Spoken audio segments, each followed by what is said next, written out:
பர்திமேயு சுவிசேஷ ஊழியங்கள் வழங்கும் நற்செய்தி நேரம். தேவ செய்தி பாஸ்டர் ஆர். அகஸ்டின். இந்த நாளில் உங்களோடு மறுபடியும் எப்போதும் போல சந்திக்கவும் தேவனுடைய வார்த்தையை சொல்லவும் ஆண்டவர் கொடுத்திருக்கிற இன்னும் ஒரு தருணத்திற்காய் ஸ்தோத்திரம். இந்த மாதத்தின் ஆரம்பத்திலே பல பேர் பல காரியத்தை சொன்னீங்க. ஏன்னா நேற்றுக்குள்ள ஒரு 15 பேராவது ஒவ்வொரு காரியத்தை சொல்லியிருப்பீங்க. புதிய மாதம் வரப்போதியா, எங்கள் வாழ்க்கையில் ஒன்று கூட மாற்றமில்லையேன்னு சொல்லி அங்கலாய்த்து அநேகர் சொன்னீங்க. இந்த 7ஆம் மாதம் எப்படி இருக்கும், ஆண்டவருடைய கரம் என்ன செய்ய போகிறது, கொஞ்சம் அவளோடு எதிர்பார்க்கிறோம். கொஞ்சம் எங்களுக்கு ஜெபத்தோடு வைத்து சில காரியங்களை சொல்லுங்க, ஆண்டவர் என்ன சொல்கிறாரோ அதை குறித்து சொல்லுங்கன்னு சொல்லி என்னிடத்தில் சொன்னீங்க. இன்றைக்கு நான் உங்களோடு ஒரு காரியத்தை பேச போகிறேன். காரணம், அநேகர் சொல்கிறீங்க என் வாழ்க்கை இப்படியே தான் இருந்துருமா, என் வாழ்க்கையில் இனிமேல் ஒரு முன்னேற்றம் வருமா, என் குடும்பத்தில் சந்தோஷம் வருமா, சமாதானம் வருமா, ஒரு ஆசீர்வாதம் வருமானு பல கேள்வி கேட்குறீங்க. ஒன்றை நீங்கள் தெரிஞ்சுக்கணும், ஆசீர்வதிக்கப்படாதபடிக்கு ஆண்டவருடைய கரம் என்ன செய்யலை, குறுகி போகலை. கேட்கக்கூடாதபடிக்கு அவருடைய செவி மந்தமாகியும் போயிடல. கண்ணை படைத்தவர் அவர், காதை உண்டாக்கினவர் அவர். நம்முடைய குறைவுகளை கேட்கிறார், நம்முடைய கண்ணீரை காண்கிறார், நம்முடைய எதிர்பார்ப்புகளை எல்லாம் நிச்சயமாய் தருவார். இந்த மாதத்தில் உங்களோடு நான் பேச வேண்டும் என்று ஜெபித்த போது ஒரு வார்த்தை தான் எனக்கு மனசில் வந்துச்சு. அந்த வார்த்தையை உங்களோடு வைக்கப் போகிறேன்.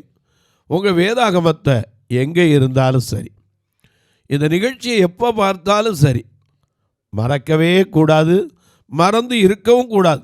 இருக்கவும் மாட்டேங்க, நான் விசுவாசிக்கிறேன். உங்களுடைய வேதத்தை கையில் எடுத்து எசேக்கியேல் தீர்க்கதரிசியின் புஸ்தகத்திலே 17வது அதிகாரத்திலே 24வது வசனத்தை எல்லாரும் எடுப்பீங்களா? எசேக்கியேல் தீர்க்கதரிசியின் புஸ்தகம் பழைய ஏற்பாட்டில் பெரிய தீர்க்கதரிசி. ஏன்னா அவரை போல ஒரு தீர்க்கதரிசியை பார்க்க முடியாது. சுவரை அடைக்க ஒருவரை தேடினேன், ஒருவனையும் காணேன்னு ஆண்டவர் எசேக்கியேலை தான் தெரிந்தெடுத்தார். அவருக்கு தான் பெரிய பாரத்தையே கொடுத்தார். அந்த எசேக்கியேல் தீர்க்கதரிசியின் புஸ்தகத்தில் 17வது அதிகாரத்தில் 24வது வசனத்தை எல்லாரும் தேடி எடுப்பீங்களா?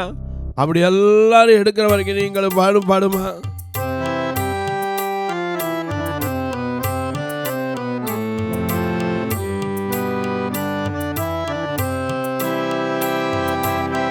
எல்லது தலைவன் இயேசுராஜன், எல்லது தலைவன் இயேசுராஜன், மாண்பில் சாய்ந்து சாய்ந்து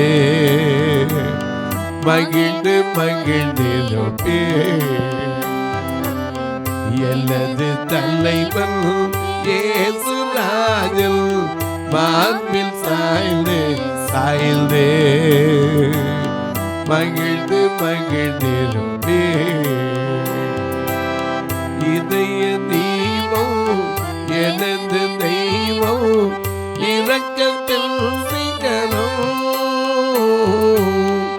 இதய தீபம் எனது தெய்வம், இரக்கத்தில் சிகரம். பார்த்து பார்த்து ரசித்து ருசித்து பரவசம் அடைவே, பரவசம் அடைவே.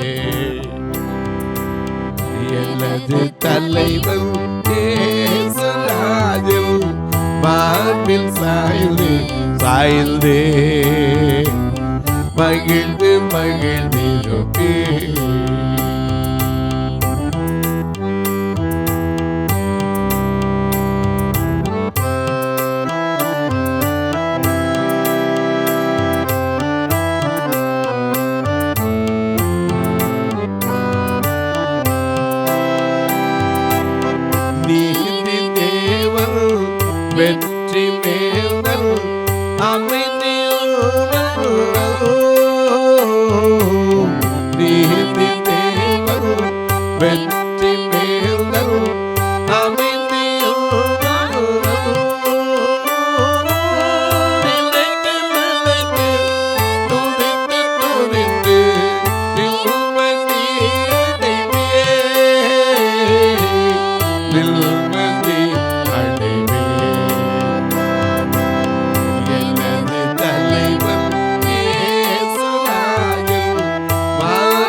இல்லை இயேசுராஜு மார்பில் சாய்ந்து சாய்ந்து மகிழ்ந்து மகிழ்ந்து மகிழ்ந்து மகிழ்ந்து மகிழ்ந்து மகிழ்ந்து மகிழ்ந்து மகிழ்ந்து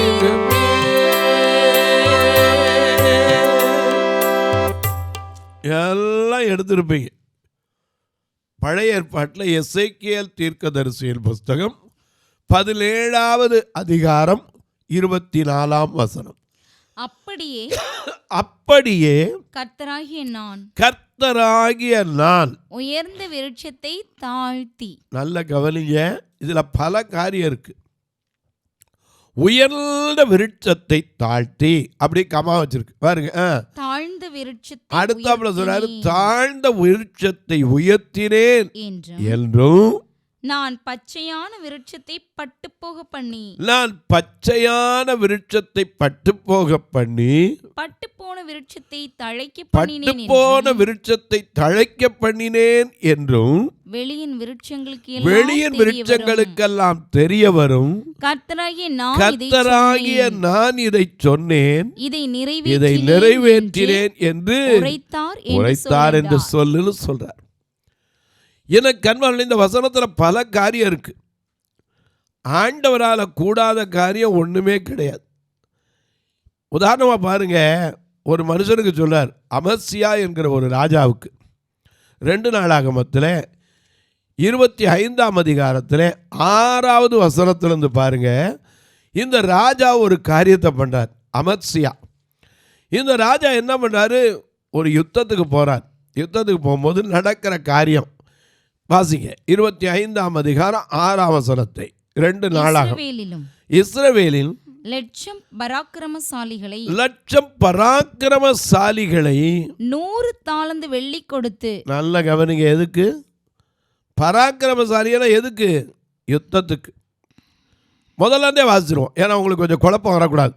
2 நாளாகமத்தில் 25ஆம் அதிகாரம் 1 வசனத்தில் அமத்சியா 25ஆம் வயதிலே ராஜாவாகி. நல்ல கவனிங்க, இந்த ராஜா 25 வயதுல கர்த்தர் அவனை ராஜாவாக உயர்த்தினார். ஏன்னா அவரால் கூடாத காரியம் ஒன்றும் இல்லை. அவர் பட்டு போனதையும் விட்டு போனதையும் கெட்டு போனதையும் சரிப்படுத்துகிறது. 25 வருஷத்துல அரியணை ஏறி ராஜாவாக வைத்தார். வாசிங்க. அவனை ராஜாவாக்கினார். 29 வருஷம் எருசலேமில் அவன் அரசாண்டான். ஏறக்குறைய 54 வயது வரைக்கும் என்ன செய்தான்? அரசாண்டான். எருசலேம் நகரத்தாளாகிய அவருடைய தாயின் பெயர் யோவதானாள். அவன் கர்த்தரின் பார்வைக்கு செம்மையானதை செய்தான். நல்லா தான் இருந்தான். ஆனாலும் முழு மனதோட அப்படி. இதுதான் பிரச்சனை. நம்மளும் இப்போ எப்படிதான், ஆண்டவருக்கு எல்லாம் செய்வோம், நாம பாடுவோம். என்ன பாடுவோம்? முழு உள்ளத்தோடு முழு பலத்தோடு அன்பு கூறுவேன். ஆராதனை ஆராதனை ஆராதனை ஆராதனை ஆராதனை ஆராதனை ஆராதனை ஆராதனை அன்பு கூறுவே இன்னும் அதிகமாய். அன்பு கூறுவே இன்னும் அதிகமாய். ஆராதிப்பேன் இன்னும் ஆர்வமாய். உம்மை முழு உள்ளத்தோடு ஆராதிப்பேன். முழு பலத்தோடு அன்பு கூறுவேன். ஆராதனை ஆராதனை ஆராதனை ஆராதனை ஆராதனை ஆராதனை ஆராதனை ஆராதனை.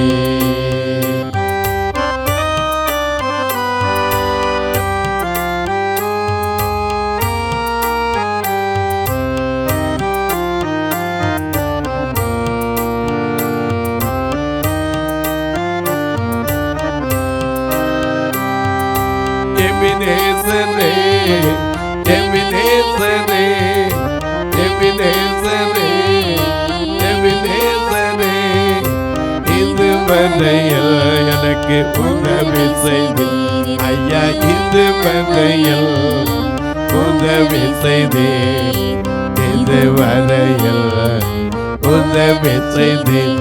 உம்மை முழு உள்ளத்தோடு ஆராதிப்பேன், முழு பலத்தோடு அன்பு கூறுவேன். ஆராதனை ஆராதனை, ஆஹா ஆராதனை ஆராதனை, ஆராதனை ஆராதனை, ஆஹா ஆராதனை ஆராதனை. அமர்சியா செய்தான், கர்த்தரின் பார்வைக்கு என்ன செய்தான்? செம்மையானதான் செய்தான். ஆனா முழு மனதோடு செய்யல. ஆண்டவரை தேடுறதுல கூட நீங்க எதிர்பார்க்கிற எல்லா காரியத்தையும் தருவார். ஏன்னா அவர் வாக்கு பண்ணிட்டார். எரேமியா தீர்க்கதரிசியின் புஸ்தகம் 29ஆம் அதிகாரத்திலே 11ஆம் வசனத்தில் சொல்லி இருக்கிறார், நீங்கள் எதிர்பார்த்திருக்கும் முடிவை உங்களுக்கு கொடுக்கும்படிக்கு. என்னென்ன முடிவை எதிர்பார்க்கீங்க? இந்த மாசத்துல நான் கடன் பாரத்திலேருந்து விடுதலை வரணும், வியாதியிலேருந்து எந்திரிக்கணும், என் பிள்ளைக்கு படிக்கிறதுக்கு ஃபீஸ் கட்டணும், ஐயோ எப்படியாவது என் பிள்ளைக்கு ஒரு நல்ல இடம் கிடைக்கணும், எல்லாம் நினைக்கலாம். இன்றைக்கி ஒவ்வொன்றும் ஒரு எதிர்பார்த்து தான் இருக்கிறோம். எப்படியாவது என் வாழ்க்கையில் நான் சுகம் பெற்று எந்திரிச்சிட மாட்டேனா? மருத்துவமனையில் படுத்திருக்கிற எத்தனை பேர், வீட்டில் கட்டில் படுத்திருக்க எத்தனை பேர், நானும் கண்டிப்பாக எந்திரிப்பேன். விசுவாசத்தோடு நம்பி காத்திருக்கீங்களே, ஆனால் முழு மனதோடு நம்புறீங்களா? ஏன்னா இன்றைக்கி எல்லாரும் நம்புறது வேற. ஆனால் நாம் நம்பிக்கை, நாம் எதிர்பார்க்கிற காரியத்தை கட்டாயம் அவர் தருவார். ஏன்னா அவர் சொல்லிட்டார், என் நாமத்தினாலே நீங்கள் எதை கேட்டாலும் அதை நான் என்ன செய்வேன்? தருவேன். அவருடைய நாமத்தில் எதை கேட்டாலும் தருவார். ஒரு மனுஷன் கேட்டான், எனக்கு பார்வை விடுங்கண்ணா. ஒரு மனுஷன் கேட்டான், ஐயா என் பிள்ளைக்கு சோகம் கொடுங்கண்ணா. ஒரு பெண் கேட்டா, ஐயோ என் மகன் ரொம்ப கொடிய வேதனையில் இருக்கிறா, அவளுக்கு எப்படியாவது விடுதலை. கேட்ட எல்லாருக்கும் கொடுத்தார். அவரால் கொடுக்க முடியாதுன்னு கிடையாது. ஆனால் நம்ம முழு மனதோடு முழு உள்ளத்தோடு முழு பலத்தோடு கேட்குறோமா? நாம் எதிர்பார்க்கிற முடிவை அழகாக சொல்றார் எரேமியா, நீங்கள் எதிர்பார்த்திருக்கும் முடிவை அநேக நாள் எதிர்பார்த்துருப்பீங்க. எப்படியாவது ஒரு வீடு கட்டிட மாட்டேனா, எப்படியாவது இந்த இடம் கிடக்கு அப்படியே காங்கிரீட் அடிமட்டம் போட்டதோடு நிற்குது, எப்படியாவது நான் கட்டி முடிச்சிட மாட்டேனா. சிலர்லாம் பார்த்தீங்கன்னா நல்ல அரசு வேலை இருக்கா. அன்றைக்கி ஒரு அம்மா சொன்னாங்க, நான் நல்ல வேலை இருக்கு ஐயா, இந்த வரைக்கும் எனக்கு இருக்கிறக்கு ஒரு வீடு கொண்டு வைக்கல, எப்படியாவது வச்சிருவேனா? நிச்சயமா நீங்கள் எதிர்பார்த்திருக்கும் முடிவை உங்களுக்கு கொடுக்கும்படிக்கு நான் உங்கள் பேரில் நினைத்திருக்கிற நினைவுகள் என்ன அறிவேன். அது தெரியும் அவருக்கு. ஏன்னா இவைகள் எல்லாம் தேவை என்று அறிந்திருக்கிறார். நமக்கு தான் கவலை. என்ன கவலை? நாம பாடிக்கிட்டு இருக்கோம்ல, உயிர் வாழ எதை உள்வோம், உடல் மூட எதை உடுப்போம் என்று கவலைப்படல் வேண்டாம். உயிரை விட உடலும் உலகை விட உயிரும் உயர்ந்தவை அல்லவா.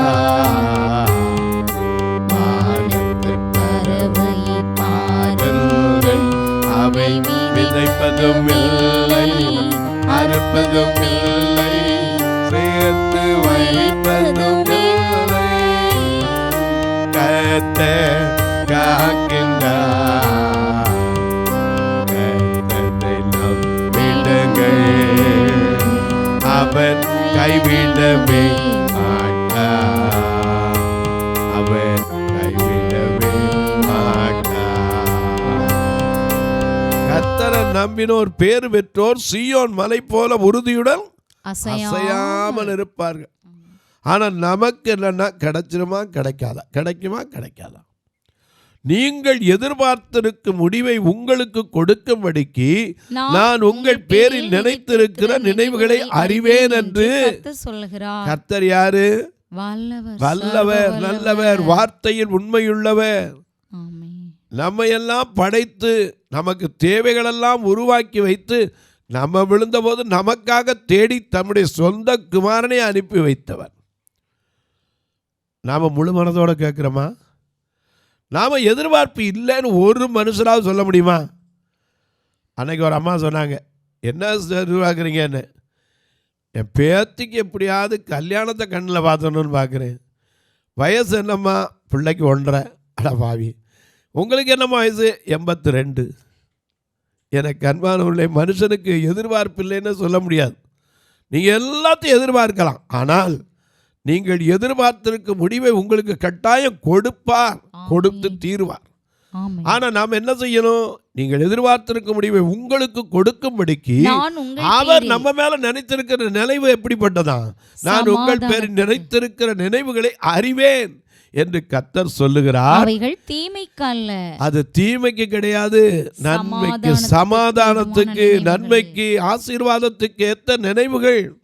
ஆனால் 13ஆம் வசனத்தில் பாருங்க, உங்கள் முழு இருதயத்தோடு என்னை தேடினீர்களானால். நமக்கு சில நேரம் நினைப்போம், அங்கேயும் போவோம் இங்கேயும் போவோம், அதையும் பார்ப்போம் இதையும் பார்ப்போம். சில சொல்ல மருந்துக்கும் கொடுப்போம், தெய்வத்தினையும் வைப்போம். நல்லது. ஆனால் முழு உள்ளத்தோடு கேட்டிங்கன்னா அவர் நிச்சயமாக சொல்லியிருக்கார், கர்த்தராகிய நான் தாழ்ந்த விருட்சத்தை உயர்த்த முடியும், உயர்ந்த விருட்சத்தை தாழ்த்த முடியும், பட்டுப்போன விருட்சத்தை தழைக்க பண்ண முடியும், பச்சையான விருட்சத்தை பட்டுப்போக பண்ணவும் முடியும். இதை நீங்கள் தெரிஞ்சுக்கணும். அநேக நேரங்களில் இதுதான் நமக்கு விளங்குறதில்ல. ஆண்டவர் நினச்ச ஒரு நிமிஷத்தில் ஒரு மனுஷனை உயர்த்த முடியும். உதாரணமாக பாருங்கள், ஆதியாகமம் 41ஆம் அதிகாரத்தில் 14ஆம் வசனத்திலிருந்து நீங்கள் வாசிக்க கேட்போம். அப்பொழுது பார்வோன் யோசேப்பை அழைப்பித்தான். எங்கிருந்து அழைக்கிறான்? சிறைச்சாலையில். நினைச்சு கூட பார்த்துருப்பானா? எத்தனை வருஷம் அந்த சிறையில் கிடந்தான், எப்படி விடுதலை கிடைக்கும்? ஏன்னா அவன் மேலே போஸ்கோ வழக்கு. இப்போ உள்ள பாஷையில் சொன்னான். போஸ்கோ வழக்குன்னு என்னது? பாலியல் குற்றச்சாட்டு. பாலியல் குற்றச்சாட்டு. அது நம்பி போய் வச்சிருந்த இடத்துல வச்சிருந்தான். இவன் தான் தவறு பண்ணிட்டான்னு சொல்லி இவனை பிடிச்சி சிறையில் அடைச்சிருக்க. எதிரே பார்த்துருக்க மாட்டான். கர்த்தர் அவனுக்கு வழிகளை திறக்கிறான். முழு மனதோடு அவரையே நம்பி யார்கிட்ட போய் சொல்லி அழ முடியும்? ஒருத்தட்டையும் பேச முடியாது. திடீர்னு பார்த்தா ராஜா அழைக்கிறார். எதுக்கு அழைக்கிறார் தெரியாது. அங்கேருந்து ட்ரெஸ்ஸை மாற்றி கூட்டிகிட்டு வரான். அவன் சொன்னான், எப்பா உன்னை குறித்து நான் என்ன கேள்விப்பட்ட தெரியுமா? 15ஆம் வசனத்தை பாருங்க. பார்வோன் யோசேப்பை நோக்கி, ஒரு சொப்பனம் கண்டேன், அதன் அர்த்தத்தை சொல்ல ஒருவரும் இல்லை. நீ ஒரு சொப்பனத்தை கேட்டாலே அதன் அர்த்தத்தை சொல்லுவாய் என்று உன்னை குறித்து நான் கேள்விப்பட்டேன் என்றான். அப்பொழுது யோசேப்பு பார்வோனுக்கு பிரதியுத்தரமாக, நான் அல்ல. இதுதாங்க தாழ்மை. நான் அல்ல. நாம பாடுவோம்,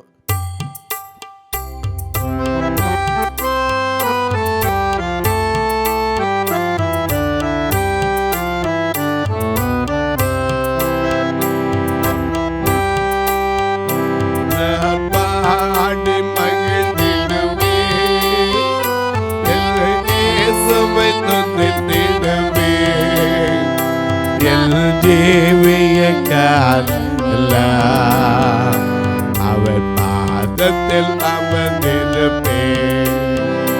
நான் நேசிக்கும் தேவன் இயேசு என்றும் ஜீவிக்கிறார். அவர் நேற்றும் என்றும் நாளையும் மாறாதவர். தினம் குறித்து கலங்காதே மகளே, நாளைய தினம் குறித்து கலங்காதே மகளே. இதுவரை காத்த தெய்வம் இனியும் நடத்திடுவார். இதுவரை காத்த தெய்வம் இனியும் நடத்திடுவார். புல்லையே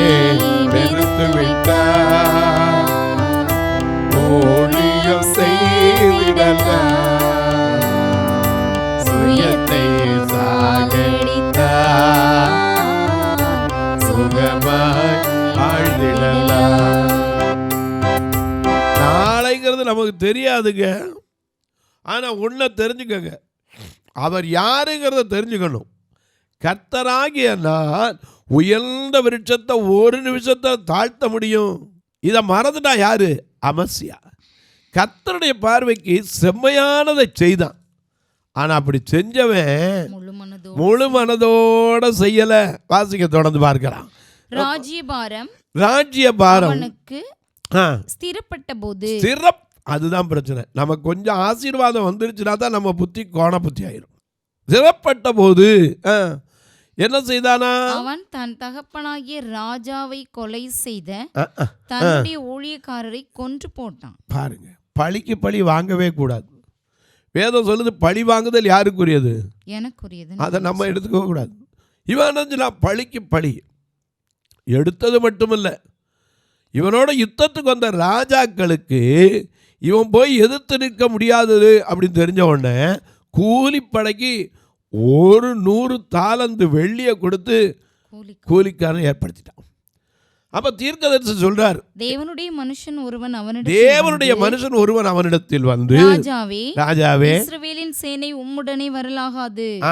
கர்த்தர் எப்ராயிமின் சகல புத்திரராகிய இஸ்ரவேலோடும் இருக்கவில்லை. போக மனதானால் நீர் போர் யுத்தத்தை காரியத்தை நடத்தும். யுத்தத்திற்கு திடன் கொண்டு நில்லும்.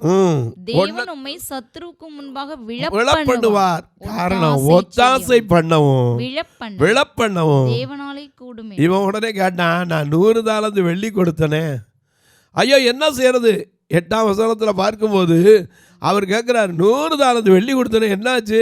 அதற்கு தேவனுடைய மனுஷன் அதை பார்க்கிலும் அதிகமாய் உமக்கு கொடுக்க கூடும் என்றான். நல்ல விசுவாசிங்க, நாம எதெல்லாம் இழந்து நிற்கிறோமோ அதை ரெட்டிப்பாக கொடுக்கவும் அவரால் முடியும். ஒருவேளை சமாதானத்தை இழந்து நிற்கிறீங்களா? சந்தோஷத்தை இழந்து நிற்கிறீங்களா? சரீர சுகத்தை இழந்து நிற்கிறீங்களா? இன்றைக்கு பரிபூர்ணமாக கொடுக்க அவரால் கூடும் அப்படின்னு விசுவாசத்தோடு இந்த 7ஆம் மாதத்தில் கேட்டு பாருங்கள். 7 என்பது பூரணத்தின் எண். ஏன்னா மற்றவங்கள்ட்ட கேட்டிங்கன்னா ஆடி மாதம்பாங்க, ஆடி போயிடுவாங்க. தொழிலில் கூட ஆடியில் கேட்டால் என்ன வியாபாரம் இருக்குது ஆடி அப்படிமா. ஆனால் நமக்கு அப்படி கிடையாது. ஆண்டவர் அறிஞ்சவனுக்கு 7ஆம் மாதங்கிறது பரிபூரணத்தை அடையாளமாய் சொல்லப்பட்டது. தொலைக்காட்சியில் பார்க்கிறேன் அன்பு மக்களே, இந்த நிகழ்ச்சியை நாள்தோறும் பார்க்குறீங்க, கேட்குறீங்க, பரவசம் அடைகிறீங்க, ரொம்ப நல்லது. ஒரு வார்த்தை ஜெபம் பண்ணுறீங்களா? இது தடையில்லாமல் வரணும், இதற்கான தேவைகள் சந்திக்கப்படணும். ஒவ்வொரு நாளும் இந்த நிகழ்ச்சி வரணும்னா ரெக்கார்டிங்கை சேர்த்து 5000 செலவழிக்கணும். எனக்கு அன்பானவர்களே, கர்த்தர் 30 நாளைக்கு 30 பேரை எழுப்ப ஜெபிங்க. எங்களுடைய ஆலயத்துக்கு வந்து பாருங்கள், எப்போமாவது டைம் இருந்தால். மற்ற எல்லா இடத்தோட இங்கே வித்தியாசம். ஏன்னா 2 கண்ணும் தெரியாத மக்கள், இவங்களும் ரட்சிக்கப்படணுமே. ஏன்னா அவங்களுக்கு ரட்சிக்க கொண்டு வர்றது ரொம்ப கஷ்டம். எங்களுக்கு கண்ணையே கொடுக்கலை, உலகத்தில் ஒன்றுமே இல்லை, எங்களுக்கு என்ன ஆண்டவர் செஞ்சிட போகிறார், இப்படி தான் இருப்பாங்க. இவங்களை கொண்டுட்டு வர்றது மட்டும் சாதாரண காரியம் இல்லை. ஆனால் இந்த ஆத்மாக்களும் ரட்சிக்கப்படணும். நீங்களும் இதற்காய் ஜெபியுங்கள். கர்த்தர் ஏவினால் உங்கள் பிறந்த நாள், திருமண நாள் போன்ற நாட்களிலே இவங்களுக்கு நல்ல உணவு கொடுக்க, இவங்களை வாரம் கூட்டிகிட்டு வரக்கு மட்டுமே கிட்டத்தட்ட 4000 ரூபா வேனுக்கே செலவழிக்கிறோம். ஆண்டவர் தான் ஒரு வேனை கொடுக்கணும். ஜெபம் பண்ணுங்க. எத்தனையோ கட்டுமான பணி அப்படியே நிற்குது. ஏன்னா தங்கி உள்ளே தங்க வச்சுருக்கோம், ஒருத்தருமே இல்லை. கணுதிரால் என்னையை கைவிட்டாங்க, என்னை யாரும் பார்க்கல, இப்படி வர்றாங்க. தங்க வைக்கிற கூட ஒரே ஒரு அறை, இன்னொரு அறை கட்ட முயற்சித்து வருகிறோம். நீங்களும் அதற்காக ஜெபியுங்கள். கர்த்தர் ஏவினால் நீங்களும் செங்கலுக்கு, மண்ணுக்கு, சிமெண்ட்டுக்கு இப்படிப்பட்ட காரியங்களுக்கு உதவலாம். அது மட்டுமல்ல, உங்கள் ஜெபக்காரியம் எது இருந்தாலும் காலை 10லேருந்து 5க்குள்ளே சொல்லலாம். நீங்கள் கேட்கலாம், ஒருவேளை இது நான் தூரத்தில் இருக்க பிரதர், எப்படி தொடர்பு கொள்வது? இதில் 2 நம்பர், ஜிபே, ஃபோன்பே வந்துக்கிட்டே இருக்கும். இதன் வழியாக நீங்கள் தொடர்பு கொள்ளலாம். அதை விட வந்து பார்க்கணும், பார்த்துட்டு நான் செய்வேன்னாலும் தாராளமாக வாங்க, எந்த தப்பும் கிடையாது. எப்போவுமே சொன்ன உடனே நம்பருக்கு இல்லை. நம்ம கேட்குறவங்கள எப்பொருள் யார் யார் வாய் கேட்பினும் அப்பொருள் மெய்ப்பொருள் காண்பதறிவுன்னு படிச்சிருக்கோம். வந்து பாருங்கள், கர்த்தர் ஏவினா எடுத்துக்கலாம். பார்வையற்றவர் மரித்தா கூட சொந்தக்காரனுக்கு அடக்கம் பண்ணுறதுக்கு மனசு வராது. ஃபியூனரல் பண்ணுக்காக பிள்ளைகள் படிக்கிற காரியம், 2 பேரும் கண்டு தெரியாட்டாலும் அவருடைய பிள்ளைகளாவது கல்வியை பெற வேண்டும். இப்படிப்பட்ட காரியங்களுக்கு நீங்கள் உதவலாம். இப்போ உங்களுக்காக ஜெபிக்கட்டுமா? நல்ல பிதாவே, நன்றியோடு துதிக்கிறோம் சுவாமி. கர்த்தராகிய நான் உயர்ந்த விருட்சத்தை தாழ்த்த முடியும், தாழ்ந்த விருட்சத்தை உயர்த்த முடியும். பச்சையான விருட்சத்தை பட்டுப்போக பண்ண முடியும், பட்டுப்போன விருட்சத்தை தழைக்க பண்ண முடியும் என்றீரே. யார் யார் பட்டுப்போன நிலையில், விட்டுப்போன நிலையில், கெட்டுப்போன நிலையில் இருக்கிறார்களோ, இனிமே எனக்கு ஒன்றுமே ஆகாதுன்னு மருத்துவர்களே முடிவு பண்ணிட்டாங்கன்னு சொல்கிறாங்களோ, அப்படிப்பட்ட காரியத்திலும் கர்த்தர் பூமி எங்கும் இல்லாத அதிசயங்களை செய்கிறவர் என்ற யாத்திராகமம் 34:10 படி பூமி எங்கும் இல்லாத அதிசயங்களை செய். இந்த ஊழியத்தை தாங்குகிற, ஜெபிக்கிற, கொடுக்கிற எல்லோரையும் ஆசீர்வதி. ஒவ்வொருவருடைய மனக்கவலைகளை மாற்றும், வேதனைகளை மாற்றும். இயேசு கிறிஸ்துவின் ஈடு இணையற்ற வல்லமையான நாமத்தில் ஜெபிக்கிறேன் நல்ல பிதாவே, ஆமென், ஆமென். சபை ஆராதனை ஞாயிறு காலை 10 மணி முதல் 12 மணி வரை. இடம் பர்திமேயு சுவிசேஷ ஆலயம், அன்னை சத்யா நகர், இளமனூர் அஞ்சல், சக்கிமங்கலம் வழி, மதுரை மாவட்டம். பின்கோட் 625201 மற்றும் பர்திமேயு சுவிசேஷ ஜெப வீடு, flat number 107, Eden Garden, Muthur, Tirunelveli. Pincode 627011. சிறப்பு உபவாச கூட்டம் ஒவ்வொரு மாதமும் 2வது சனிக்கிழமை காலை 10 மணி முதல் 1 மணி வரை நாகர்கோவில் YMCA ஹாலில் வைத்து நடைபெறுகிறது. மற்றும் ஒவ்வொரு மாதமும் 4வது சனிக்கிழமை காலை 10 மணி முதல் 1 மணி வரை திருநெல்வேலி புதிய பேருந்து நிலையம் அருகில் உள்ள கிரேஸ் ஹாலில் வைத்து நடைபெறுகிறது. எங்கள் எல்லா ஆராதனைகளிலும் கலந்து கொண்டு தேவனை மகிமைப்படுத்த அன்பாய் அழைக்கிறோம். உங்கள் உதாரத்துவமான காணிக்கைகளினால் இவ்வூழியத்தை தாங்க விரும்பினால் R Augustine, account number 5021364331, IFSC code IDIB 000B066, Indian Bank, BP Kulam, Madurai. GPay number 9842181917, BGM ministries மற்றும் 9442559772, பிளைண்ட் மினிஸ்ட்ரீஸ் அகஸ்டின். உங்கள் தொடர்புக்கு பாஸ்டர் ஆர் அகஸ்டின், பர்திமேயு சுவிசேஷ ஊழியங்கள், நாகமலை, புதுக்கோட்டை, மதுரை 625019. தொலைபேசி எண்கள் 9842181917 மற்றும் 9442559772. கர்த்தர் தாமே உங்களை ஆசீர்வதிப்பாராக.